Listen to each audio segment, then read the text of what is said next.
వ్యవస్థలో కూడా పెట్టుకుంటే మన వార్డులు కానీ లేదా మన పల్లెటూరులో ఉన్న ప్రాంతాలు కానీ వార్డులు కానీ అన్ని కూడా బాగా పోతాయి. దుర్గాప్రసాద్ గారు ఏంటంటే ఒకటి ఇక్కడ ఏంటంటే మన చర్చ ఒక్క నిమిషం వినండి సార్ దుర్గాప్రసాద్ గారు ఒక్క నిమిషం ఆగండి దయచేసి ప్లీజ్ ఒక్క నిమిషం. పీసీఆర్ ఒక్కసారి అది ఆ డాక్యుమెంట్ ప్లే చేయండి. ఇది వచ్చేసి అనిల్ చంద్ర పునేటా గారికి లేళ్ల అప్పిరెడ్డి గారు వైఎస్ఆర్ కాంగ్రెస్ పార్టీకి సంబంధించినటువంటి పార్టీ నుంచి రాసినటువంటి లేఖ సార్ ఇది. ఈ లేఖలో కొన్ని అంశాలు వారు చెప్పడం జరిగింది. ఏంటి ఇందాక మనకు మధుసూదన్ రెడ్డి గారు చెప్పినట్టు జనవరి 1, 2020 నాటికి అర్హత సాధించిన ఓటర్లతో సెప్టెంబర్ 3, 2026 కల్లా వార్డుల వారీగా ఓటర్ల జాబితాను సిద్ధం చేయాలని చెప్పేసి ఎస్సీసీ అధికారులను ఆదేశించింది. కానీ భారత ఎన్నికల సంఘం చెప్పిన ప్రక్రియ ప్రకారం తుది ఓటర్ల జాబితా అక్టోబర్ 3, 2020 ప్రచురించబడుతుంది. ఈ 2 తేదీల మధ్యన పొంతం లేకుండా పోయింది. ముసాయిదా జాబితాలో భారీగా తప్పులున్నాయి. నిజమైన ఓటర్లు నష్టపోయేటువంటి అవకాశాలు ఉన్నాయి. చట్టపరమైనటువంటి నిబంధనలు కొన్ని ఇందులో ఉన్నాయి. సో ఈ అంశాలన్నింటినీ కూడా చెబుతూ వాళ్ళు ఈ లేఖని రాసినటువంటి పరిస్థితి ఉంది. సో ఇక్కడ మనం చూస్తే ఇక్కడ ఏంటి అంటే కొన్ని అంశాలు ఇక్కడ మనం చూడొచ్చు.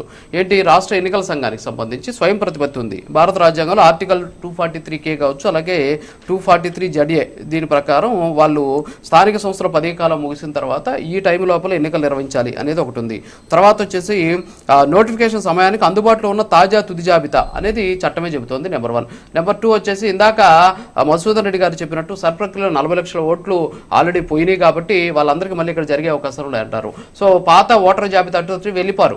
పాత ఓటర్ జాబితాను ప్రచురించిన తర్వాత అభ్యంతరాలు స్వీకరించిన తర్వాత ఎంతమంది ఉన్నారు ఏంటి అనే దానికి ఒక ప్రక్రియ జరుగుద్ది. ఎన్నికలు అనగానే అసెంబ్లీలో ఉన్నటువంటి ఓటర్లతో వెళ్ళేటువంటి అవకాశాలు ఉండవు. మరి ఇంత స్పష్టంగా ఉంది అంటే డ్రాఫ్ట్ని కూడా తయారు చేసిన తర్వాత ఎస్సీసీ వెళ్తుంది. అంతేకాని గుడ్డిగా ఏదో మనకు లెటర్ ఉంది కదా అని చెప్పేసి తీసుకుని వెళ్ళే అవకాశాలు లేవు. చాలా స్పష్టంగా ఉన్నాయి. ఇంకో పక్క మన మధుసూదన్ రెడ్డి గారే చెప్పారనమాట, దగ్గర ఈ ఎన్నికలు కానీ నిర్వహించకపోతే దాదాపుగా కూడా 28,000 కోట్ల రూపాయలు 16వ ఆర్థిక సంఘం నిధులు ఆగిపోతాయని చెప్పి వారు చెబుతున్న పరిస్థితి. సో నిధులు ఆగిపోతాయి. ఎన్నికలు జరగడానికి అక్టోబర్ వరకు ఆగాలి. ఒకవేళ అక్టోబర్లో ఎన్నికలు జరగకపోతే ఖచ్చితంగా 16వ ఆర్థిక సంఘం నిధులు మిగిలిపోయేటటువంటి ఆగిపోయే అవకాశాలు ఉన్నాయి. సో ఎలా దీన్ని మేనేజ్ చేయాలి చెప్పండి